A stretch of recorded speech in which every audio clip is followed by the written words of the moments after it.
नमस्कार दोस्तों, स्वागत है आप सभी का मेरे इस चैनल डॉक्टर शिवम्स एकेडमी में।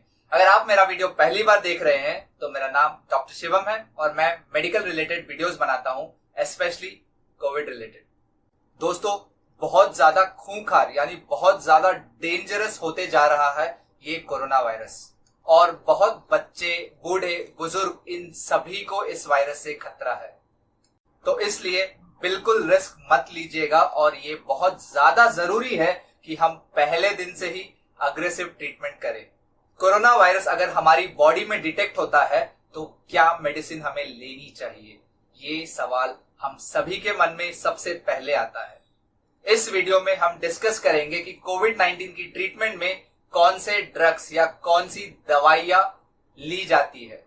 देखिए, इस वीडियो को बनाने का जो मेरा मेन पर्पस है वो ये है कि काफी दिनों से मैं व्हाट्सएप पे, फेसबुक पे या दूसरे सोशल मीडिया प्लेटफॉर्म्स पे ये देख रहा था कि काफी सारी फेक न्यूज या फेक इंफॉर्मेशन स्प्रेड की जा रही है कोविड-19 ट्रीटमेंट की दवाइयों को लेकर कि कौन सी मेडिसिन यूज करनी है और कौन सी मेडिसिन यूज नहीं करनी है। तो इन्हीं सब डाउट्स या मिस इन्फॉर्मेशन जो लोगों के मन में बैठ गया है सोशल मीडिया के थ्रू, इन्हीं सब डाउट्स को मैं क्लियर करने के लिए आज ये वीडियो बना रहा हूं। तो सबसे पहले मैं आपको ये बता देना चाहता हूं कि इस वीडियो में जितने भी इंफॉर्मेशन दिए गए हैं या जितने भी इंफॉर्मेशन मैं आपको प्रोवाइड कर रहा हूं, इन सभी को मैंने कुछ सोर्सेस से कलेक्ट किए हैं और I will tell you what are those sources. उसमें से जो सबसे पहला सोर्स है वो है WHO यानी कि world health organisation. Second one is MOHFW, that is Ministry of Health and Family Welfare, India. And the third one is CDC, यानी कि Centers for Disease Control and Prevention, USA. उसके अलावा मैंने अपनी own personal experience working as a frontline warrior and अपने senior doctor से बात करके, उनसे कंसल्ट करके, उनसे ये इंफॉर्मेशन गैदर करके ही इस वीडियो को मैं बनाने जा रहा हूं और उसी के बेसिस पे इस वीडियो में मैं आपको इंफॉर्मेशन देने जा रहा हूं। तो अगर आप कोविड-19 पॉजिटिव है या अगर आपके घर पे किसी को कोविड पॉजिटिव है या गाइस अगर आप बहुत ज्यादा कंसर्न्ड है, बहुत ज्यादा प्रोटेक्टिव है इस कोरोना वायरस को लेके, तो ये वीडियो आपके बहुत काम की है। तो गाइस इस वीडियो को बिना स्किप किए या बिना फॉरवर्ड किए एंड तक जरूर देखें, क्योंकि इस वीडियो में मैं आपको कोविड-19 के ट्रीटमेंट के रिलेटेड या ट्रीटमेंट में यूज किए जाने वाले सभी मेडिसिन के बारे में आपको डिटेल में समझाऊंगा और हाँ, आपको सरल भाषा में समझाऊंगा।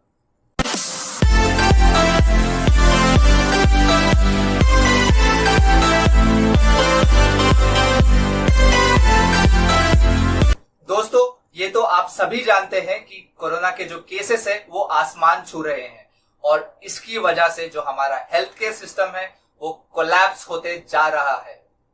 हॉस्पिटल में बेड्स की शॉर्टेज, ऑक्सीजन की शॉर्टेज, वेंटिलेटर्स की शॉर्टेज और अब मेडिसिन की भी शॉर्टेज होने लगी है।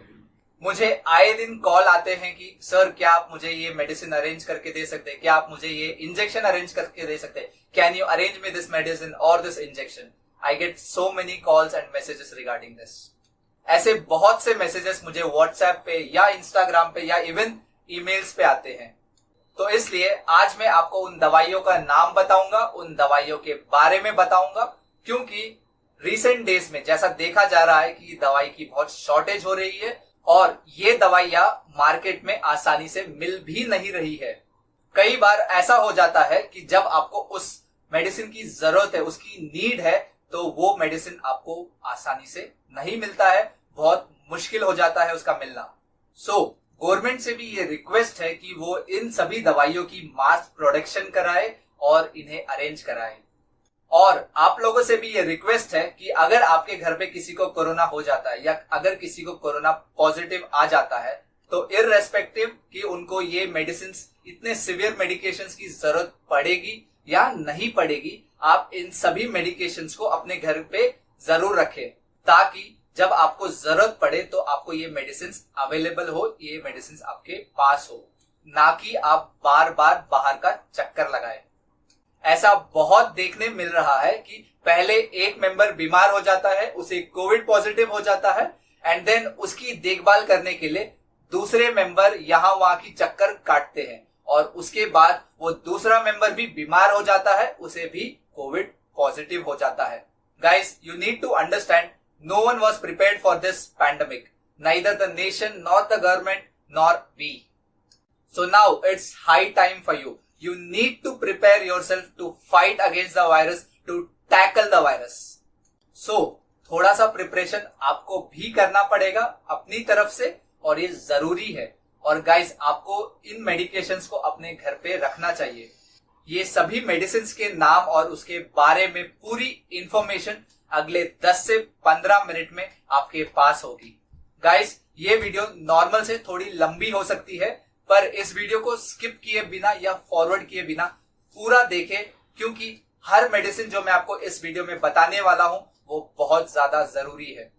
सबसे इंपॉर्टेंट जो दवाई है जो मैं आपको बताने जा रहा हूं, चाहे तो आप उसे लिख लीजिए या समझ लीजिए, आइवरमेक्टिन।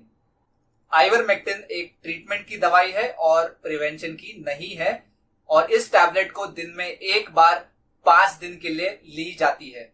उस टैबलेट को ज्यादा मत लीजिएगा, उस टैबलेट के साइड इफेक्ट्स भी होते हैं, इसलिए डॉक्टर की निगरानी में ही, डॉक्टर के एडवाइस पर ही इस टैबलेट को लीजिएगा।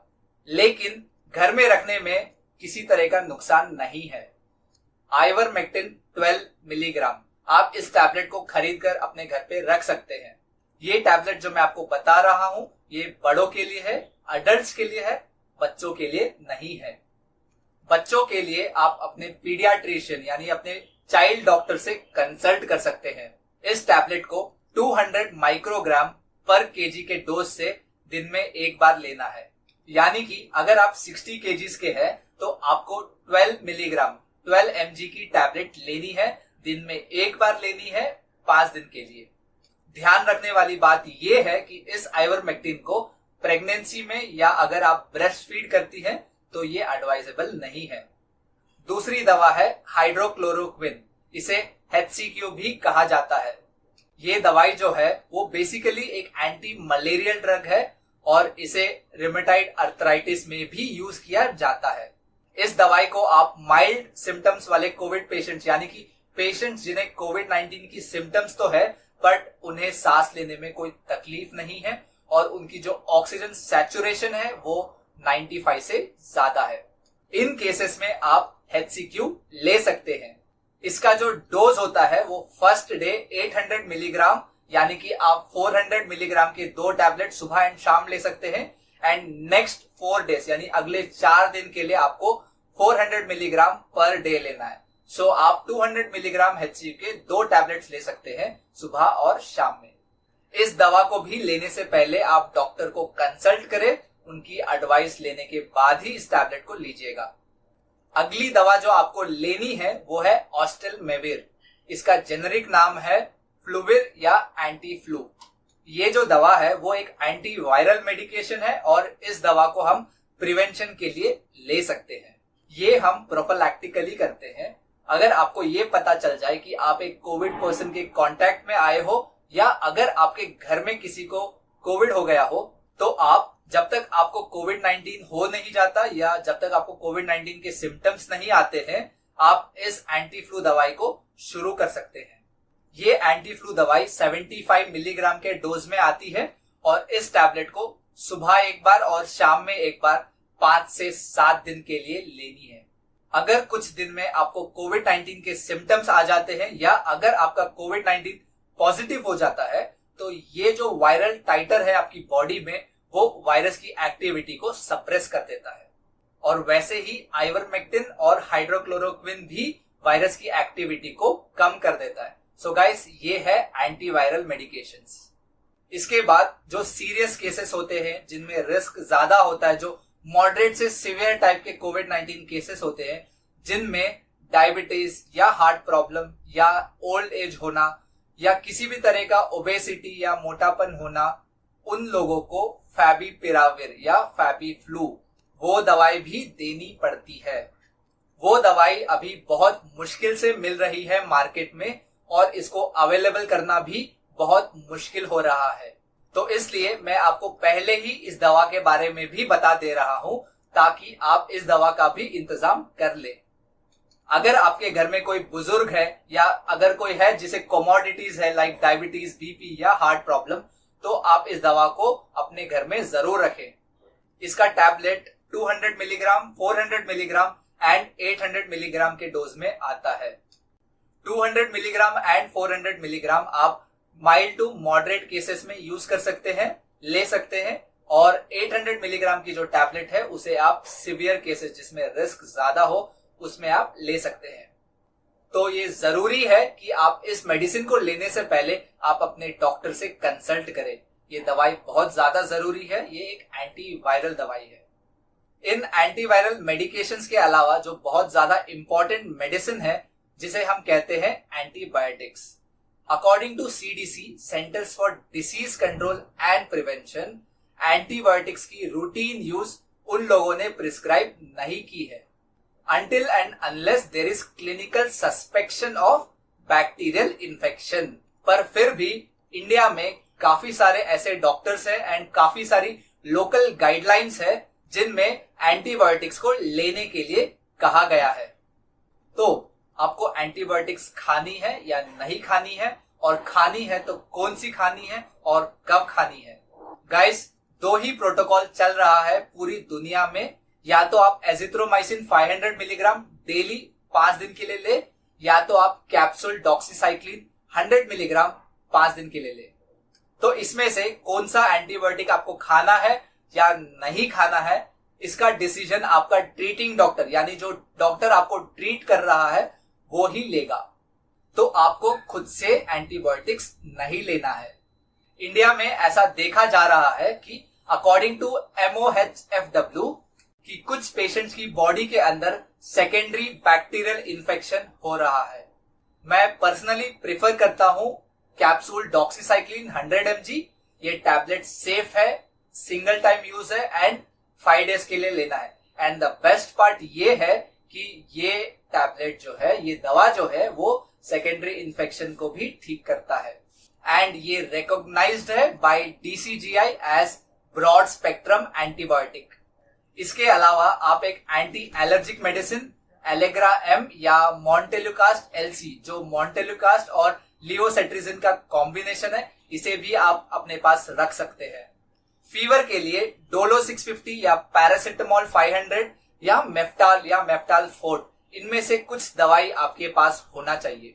अगर आपको फीवर हो जाता है तो पहले आप डोलो 650 या पैरासिटामोल 500 का इस्तेमाल करें, और फिर भी अगर आपका फीवर कम नहीं होता है तो आप मेफ्टाल यूज करें। इन रेयर केसेस जब इससे भी आपका फीवर ठीक नहीं हो रहा है तो आप डॉक्टर से कंसल्ट करें। फिर जो दवाई जो आपको इस्तेमाल करनी है, जो बहुत ज्यादा इंपॉर्टेंट है, वो है म्यूसिनैक एंड एसिब्रोफिलिन का कॉम्बिनेशन। एसिब्रोफिलिन एंड एसिटाइलसिस्टिन, जिसे हम पल्मोक्लियर भी कहते हैं, ये दवाई आपके पास होनी चाहिए। ये दवाई ब्रोंको डायलेटर है। ये आपके म्यूकस को पतला कर देता है और क्लियर कर देता है ताकि वो इजीली कॉफ आउट हो सके, वो इजीली बाहर निकल सके। म्यूसिनैक 600 या पल्मोक्लियर, ये दवाई आप ले सकते हैं, ये प्रिवेंशन के लिए है। इसके अलावा अगर आपको सीवियर कॉफ हो रहा है या थिक बलगम निकलता है कॉफ करते वक्त, तो आप इस दवा को यूज करें। आप जिंक के टैबलेट्स भी ले सकते हैं। जिंकोनिया 20 mg बच्चों के लिए एंड 50 mg अडल्ट्स के लिए। इस टैबलेट को प्रिवेंशन के लिए दिन में 1 बार और एज अ ट्रीटमेंट दिन में 2 बार ले सकते हैं। अगर आपको टैबलेट्स खाने के बहुत ज्यादा हो रहे हैं तो आप इसका सिरप, जिंकोविट सिरप भी ले सकते हैं, 5 ml 3 टाइम्स पर डे। इसके अलावा आप मल्टीविटामिन की टैबलेट भी दिन में 1 बार ले सकते हैं। लिमसी यानी कि जो विटामिन सी की टैबलेट है, इसे भी आप ले सकते हैं। ये टैबलेट 500 mg के डोज में आता है और इसे आप प्रिवेंशन के लिए 2 बार और ट्रीटमेंट के लिए 4 बार दिन में ले सकते हैं। इस टैबलेट को ज्यादा खाने से भी कोई दिक्कत नहीं है, इसके कोई साइड इफेक्ट्स नहीं है। इसके अलावा विटामिन D3 जो 60,000 इंटरनेशनल यूनिट्स के डोज में आता है, उसे आप हफ्ते में 1 बार ले सकते हैं। इसे जनरली 6 to 8 वीक्स यानी कि 2 मंथ्स तक खाया जाता है। इसे आप सैचेट के फॉर्म में या कैप्सूल के फॉर्म में ले सकते हैं। इस टैबलेट को आप अभी से ही शुरू कर सकते हैं एंड इसे कंटिन्यू कर सकते हैं। अगर आप 3 से 6 महीने भी ये टैबलेट ले लेंगे तो आपको ओवरडोज नहीं होगा। और एक जो बहुत ज्यादा इंपॉर्टेंट दवा हो जाती है वो है एंटासिड, जैसे कि रैनटैक या पैंडी। जब आप इतनी सारी हाई डोजेस की दवा लेते हैं तो चांसेस है कि आपको पेट में गैस हो जाए या एसिडिटी हो जाए या किसी भी तरह का गैस्ट्रिक प्रॉब्लम हो जाए, तो आप ये दवा ले सकते हैं। इस टैबलेट को आपको खाने से पहले लेना है, यानी कि खाने के 30 मिनट पहले आपको ये टैबलेट को लेना है। अगर माइल्ड एसिडिटी प्रॉब्लम हो तो आप एक टैबलेट सुबह में ले सकते हैं, और अगर आपको सीवियर एसिडिटी का प्रॉब्लम हो रहा है तो आप सुबह और शाम 2 टाइम इस टैबलेट को ले सकते हैं, खाने से 30 मिनट पहले। और अगर आपको वॉमिटिंग सेंसेशन होता है या वॉमिटिंग आ रही है तो आप वॉमी स्टॉप या एमसेट टैबलेट ले सकते हैं, दिन में 2 बार, सुबह एंड शाम में। इसके अलावा भी कई सारी दवाई होती है, आप इसके लिए अपने डॉक्टर से बात करें। एक स्टेरॉइड है मिथाइल प्रेडनिसोलोन, जिसको इन्फ्लेमेशन यानी जो बॉडी में इन्फेक्शन होता है इसे कम करने के लिए दिया जाता है। इसे हम मॉडरेट टू सीवियर केसेस में यूज करते हैं। इसे आईवी यानी कि इंट्रावीनस इंजेक्शन देना होता है और ये एक डॉक्टर की सुपरविजन में ही दिया जाता है। इसके अलावा एक और ड्रग होता है जिसे हम एंटी कोआगुलेंट कहते हैं। इस ड्रग को हम उन पेशेंट्स में देते हैं जिनका इन्फ्लेमेटरी मार्कर बढ़ जाता है, जो डी डाइमर का वैल्यू होता है वो बढ़ जाता है। इन केसेस में हम इस एंटी कोआगुलेंट को यूज करते हैं। जो हॉस्पिटल्स में यूज किया जा रहा है वो है heparin and low molecular weight heparin. Enoxaparin 40 mg per day ये सबक्यूटेनियस दिया जाता है एंड बहुत इंपॉर्टेंट है कि ये डॉक्टर के सुपरविजन में ही दिया जाए। इसके अलावा जो आपकी पुरानी बीमारियों की दवा है इसे भी आप रेगुलर कंटिन्यू करें। बीपी यानी ब्लड प्रेशर, शुगर, थायराइड, ये सभी आप कंट्रोल में रखें। उनके टैबलेट्स को डिसकंटिन्यू ना करें, उनको रेगुलर खाएं और मेक श्योर कि आपके जो वैल्यूज है वो नॉर्मल है, वो कंट्रोल में है। क्योंकि ये होना कि अनकंट्रोल्ड डायबिटीज है, अनकंट्रोल्ड ब्लड प्रेशर है, फिर आपको कोरोना हो जाना, देन क्या होता है कि आपका जो ऑक्सीजन का सैचुरेशन लेवल है वो कम हो जाता है, जिससे आपका जो रिस्क है वो बढ़ जाता है। कोरोना के टाइम पे ये बहुत कॉमन कंप्लेंट है कि आपको भूख नहीं लगता है। तो अगर आपको भूख नहीं लग रहा है तो आप एक्टिवेट सिरप ले सकते हैं। इसे 2 स्पून दिन में 3 बार लेना है। अगर आपको नींद नहीं आ रहा है तो आप मेलोसेट टैबलेट ले सकते हैं, पर कोशिश कीजिए कि आपको जो स्लीप है वो नेचुरल आए तो ज्यादा बेटर होगा। एंड आप रिलैक्स कीजिए, because it is very important to relax and take rest. ये सारी दवाइयां बहुत ज्यादा जरूरी है और आप डिस्क्रिप्शन में भी इन दवाइयों का सारा डिटेल देख सकते हैं। मैं डिस्क्रिप्शन में भी इसे डाल दूंगा। इसके अलावा आप ब्रीथिंग एक्सरसाइजेस भी कर सकते हैं। ऐसे टाइम पे आपको अपने लंग्स की जो एक्सपेंशन कैपेसिटी है उसको इंक्रीज करना जरूरी है, जिससे आपका जो ऑक्सीजन सैचुरेशन लेवल है वो बढ़ जाए। इस टॉपिक पे मैंने पहले ही एक वीडियो बना के अपलोड किया है मेरे यूट्यूब चैनल पे कि कैसे आप अपनी ऑक्सीजन लेवल को इंक्रीज कर सकते हैं घर पे रहते हुए। तो आप उस वीडियो को जरूर देखें। और हाँ, आपको 3 टाइम खाना भी खाना है, हेल्थी डाइट लेना है, यानी कि आपको ब्रेकफास्ट, लंच एंड डिनर तीनों भी करना इंपॉर्टेंट है। इसके अलावा आप अपने आप को हाइड्रेट रखें, ज्यादा से ज्यादा पानी पिए गाइस। और लास्ट में मैं आप सभी से एक हम्बल रिक्वेस्ट करना चाहता हूं कि मेडिसिन तो है, टैबलेट्स तो है जो आपको ट्रीट कर सके, आपको ठीक कर सके, बट उससे भी ज्यादा इंपॉर्टेंट ये है कि मास्क का प्रॉपर यूज करें, सोशल डिस्टेंसिंग मेंटेन करें एंड अपने हाथों को रेगुलरली धोए, क्योंकि prevention is always better than cure. आप अपने body temperature and oxygen saturation level को भी कॉन्स्टेंटली चेक कर सकते हैं एवरी 3 आवर्स। ऑक्सीजन सैचुरेशन को आप एक पल्स ऑक्सीमीटर से चेक करते हैं। वो एक मेडिकल डिवाइस है जिसे हम यूज करते हैं अपनी ऑक्सीजन सैचुरेशन को चेक करने के लिए। गाइस, इसके ऊपर भी मैंने एक डिटेल्ड वीडियो बनाया है जो अपलोडेड है मेरे यूट्यूब चैनल पे, तो आप उस वीडियो को भी जरूर देखें। और हाँ, किसी भी तरह का फेक न्यूज जो आप देखते हैं फेसबुक पे, व्हाट्सएप पे या किसी दूसरे सोशल मीडिया प्लेटफॉर्म पे, तो आप उसको ना माने। अगर आपको किसी भी तरह की ऑथेंटिक इंफॉर्मेशन चाहिए कोविड के रिलेटेड, तो आप ऑफिशियल वेबसाइट चेक कर सकते हैं, WHO की या CDC की। दोस्तों, एक बार फिर मैं आपसे ये कहना चाहता हूं कि आप इन दवाइयों को खुद से ना लें। अगर आपको किसी भी तरह का दिक्कत हो रहा है तो आप सबसे पहले अपने डॉक्टर के पास या नियर बाय हेल्थ फैसिलिटी को कांटेक्ट करें और डॉक्टर से कंसल्ट करके ही उनकी एडवाइस से ही दवाई खाएं। आई होप कोविड-19 के ट्रीटमेंट के रिलेटेड आपको कंप्लीट इंफॉर्मेशन मिल गई है। Corona virus and covid infection के बारे में मैंने बहुत से वीडियोस बनाए हैं जो मेरे YouTube चैनल पे अपलोडेड है, तो गाइस आप उन वीडियोस को भी जरूर देखें और अपने नॉलेज को अपडेट करें। मैं उन सभी वीडियोस का लिंक डिस्क्रिप्शन में डाल दूंगा ताकि आपको उन वीडियोस को ढूंढने में ज्यादा परेशानी ना हो। आज की वीडियो में बस इतना ही। आशा करता हूं कि आपको ये वीडियो पसंद आया हो। वीडियो को अंत तक देखने के लिए आप सभी का धन्यवाद। आप इस वीडियो को ज्यादा से ज्यादा लोगों तक शेयर करें, जितना हो सके उतने लोगों तक इस वीडियो को पहुंचाए, जिससे जिन लोगों को कोविड-19 ट्रीटमेंट के बारे में पता नहीं हो उन्हें भी पता चलेगा कि कैसे वो मेडिसिन से कुछ प्रिवेंशन ले सकते हैं, एंड अगर उनको कोविड-19 इन्फेक्शन हो जाए तो क्या ट्रीटमेंट लिया जाए, क्या मेडिसिन लिया जाए। अगर आपको ये वीडियो पसंद आया हो तो लाइक जरूर कीजिएगा, और हाँ, अगर आपके मन में किसी भी तरह का डाउट या क्वेश्चन हो तो आप मुझे अपना क्वेश्चन कमेंट सेक्शन में टाइप करके भेज सकते हैं। मैं उन क्वेश्चंस का जवाब जरूर दूंगा। और हाँ गाइस, अगर आपने अभी तक मेरा चैनल डॉक्टर शिवम्स एकेडमी सब्सक्राइब नहीं किया है तो आप अभी जाकर सब्सक्राइब कर लीजिएगा, और हाँ, साथ ही बेल आइकन को भी प्रेस कर दीजिएगा, जिससे आपको मेरी सभी वीडियोस का नोटिफिकेशन सबसे पहले मिल सके। फिर मिलेंगे अगली वीडियो में। तब तक के लिए खुश रहिए, अपना और अपने परिवार का ध्यान रखिए। Thank you guys.